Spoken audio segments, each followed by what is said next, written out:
ಶುಭೋದಯ.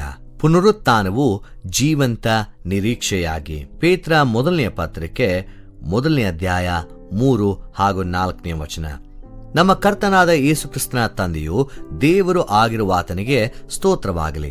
ಆತನು ಯೇಸು ಕ್ರಿಸ್ತನನ್ನು ಸತ್ತವರೊಳಗಿಂದ ಎಬ್ಬಿಸಿದರಲ್ಲಿ ತನ್ನ ಮಹಾ ಕರುಣಾಸಾರವಾಗಿ ನಮ್ಮನ್ನು ತಿರುಗಿ ಜೀವಿಸುವಂತೆ ಮಾಡಿ ಜೀವಕರವಾದ ನಿರೀಕ್ಷೆಯನ್ನ ನಮ್ಮಲ್ಲಿ ಹುಟ್ಟಿಸಿ ನಮ್ಮನ್ನು ಲಯ, ಕಳಂಕ, ಕ್ಷಯಗಳಿಲ್ಲದ ಬಾಧ್ಯತೆಯನ್ನು ಎದುರು ನೋಡುವವರಾಗಿ ಮಾಡಿದನು. ಆ ಬಾಧ್ಯತೆಯು ನಿಮಗೋಸ್ಕರ ಪರಲೋಕದಲ್ಲಿ ಇಟ್ಟಿರುವುದು. ಪೇತ್ರ ಮೊದಲನೇ ಪತ್ರಿಕೆ 1ನೇ ಅಧ್ಯಾಯ 3ನೇ ವಚನದ ಮಾತುಗಳು ಸ್ತುತಿಯ ಸ್ವರದಿಂದ ಆರಂಭವಾಗ್ತದೆ. ದೇವರು ಆಗಿರುವ ಆತನಿಗೆ ಸ್ತೋತ್ರವಾಗಲಿ.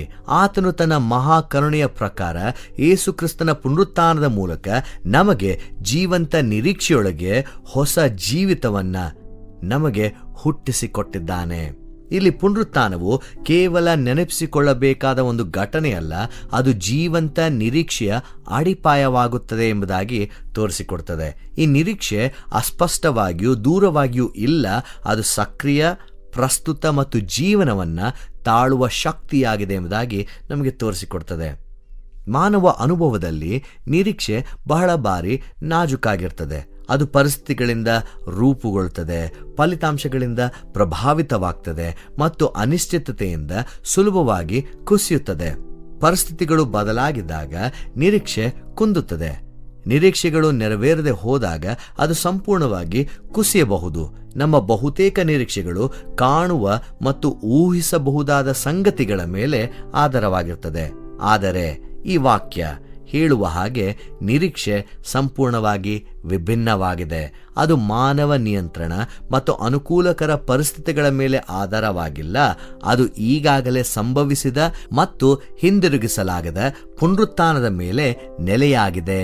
ಕ್ರಿಸ್ತನು ಎದ್ದಿದ್ದರಿಂದ ನಿರೀಕ್ಷೆ ಇನ್ನು ಮುಂದೆ ಬದಲಾಗುವ ಪರಿಸ್ಥಿತಿಗಳ ಮೇಲೆ ಅವಲಂಬಿತವಾಗಿಲ್ಲ. ಅದು ಮಾನವ ಮಿತಿಗಳನ್ನು ಮೀರುವ ಸತ್ಯದಲ್ಲಿ ನೆಲೆಗೊಂಡಿದೆ ಎಂಬುದಾಗಿ ನಮಗೆ ತೋರಿಸಿಕೊಡ್ತದೆ. ಪೇತ್ರನು ಇದನ್ನ ಜೀವಂತ ನಿರೀಕ್ಷೆ ಎಂದು ಕರೆಯುತ್ತಾನೆ. ಯಾಕೆ ಎಂಬುದಾಗಿ ನೋಡುವಾಗ ಈ ಒಂದು ನಿರೀಕ್ಷೆ ಒಂದೇ ಸ್ಥಳದಲ್ಲಿ ನಿಂತಿರುವ ಹಾಗೆ ಇಲ್ಲ. ಅದು ಚಲನೆಯುತ, ಬೆಳೆಯುವ ಮತ್ತು ನಂಬಿಗಸ್ತನೊಳಗೆ ಸಕ್ರಿಯವಾಗಿ ಕಾರ್ಯನಿರ್ವಹಿಸುವಂಥವು ಆಗಿದೆ ಅನ್ನುವುದನ್ನು ನಮ್ಮ ಮುಂದೆ ಇಡುವಂಥದ್ದಾಗಿರ್ತದೆ. ಅದು ಜೀವವಿಲ್ಲದಂತೆ ಕಾಣುವ ಪರಿಸ್ಥಿತಿಗಳಿಗೂ ಜೀವ ತುಂಬುವಂಥದ್ದಾಗಿರ್ತದೆ. ಶಕ್ತಿ ಕಡಿಮೆಯಾಗಿದ್ದಾಗ ಅದು ತಾಳುತ್ತದೆ. ಹೊರಗಿನ ಲಕ್ಷಣಗಳು ವಿರುದ್ಧವಾಗಿದ್ದರೂ ಅದು ನಿಲ್ಲುತ್ತದೆ ಎಂಬುದಾಗಿ ಈ ನಿರೀಕ್ಷೆ ನಮಗೆ ತೋರಿಸಿಕೊಡುತ್ತದೆ. ಈ ಜೀವಂತ ನಿರೀಕ್ಷೆ ಹೊಸ ಜನ್ಮವನ್ನು, ಹೊಸ ರೂಪವನ್ನು ನಮಗೆ ಆ ಕಲ್ಪನೆಯೊಂದಿಗೆ ಆಳವಾಗಿ ನೀಡುವಂಥದ್ದಾಗಿರ್ತದೆ. ಪುನರುತ್ಥಾನವು ಕೇವಲ ಕ್ರಿಸ್ತನ ಪರಿವರ್ತನೆಯಲ್ಲ, ಅದು ನಂಬುವವರಲ್ಲಿಯೂ ಪರಿವರ್ತನೆಯನ್ನ ಪ್ರಾರಂಭಿಸುವಂಥದ್ದಾಗಿರ್ತದೆ. ಇಲ್ಲಿ ಹೊಸ ಜೀವಿತವನ್ನು ಹೊಂದುವುದು ಎಂಬುದಾಗಿ ನೋಡುವಾಗ ನಿರೀಕ್ಷೆಯು ನಮ್ಮ ಗುರುತಿನ ಭಾಗವಾಗಬಹುದು. ಅದು ಹೊರಗಿನಿಂದ ಸೇರಿಸಲ್ಪಟ್ಟದ್ದಲ್ಲ, ಅದು ನವೀಕರಿಸಲ್ಪಟ್ಟ ಜೀವನದಿಂದ ಒಳಗಿನಿಂದಲೇ ಉದ್ಭವಿಸುವಂತಹ ಅಂಶವಾಗಿದೆ ಎಂಬುದಾಗಿ ನಮಗೆ ಈ ವಾಕ್ಯ ಭಾಗ ತೋರಿಸಿಕೊಡ್ತದೆ. ಪುನರುತ್ಥಾನದಿಂದ ರೂಪುಗೊಂಡ ಈ ಜೀವಂತ ನಿರೀಕ್ಷೆ ಭವಿಷ್ಯದತ್ತ ತಿರುಗಿದೆ. ಅದು ಪ್ರಸ್ತುತವಾಗಿ ಅನಿಶ್ಚಿತತೆಯಾಗಿದ್ದರೂ ಭದ್ರವಾಗಿರುವಂಥ ಭವಿಷ್ಯವನ್ನ ನಮಗೆ ಸೂಚಿಸುತ್ತದೆ.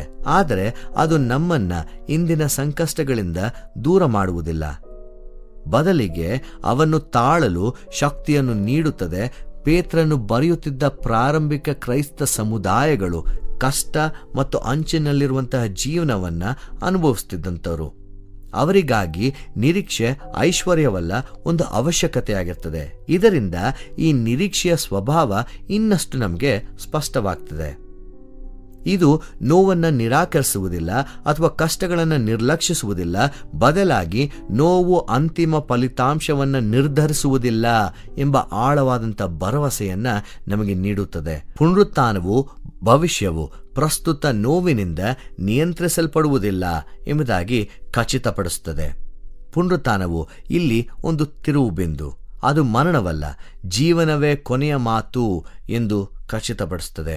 ದೇವರು ಆರಂಭಿಸಿದ್ದನ್ನು ಪೂರ್ಣಗೊಳಿಸುತ್ತಾನೆ.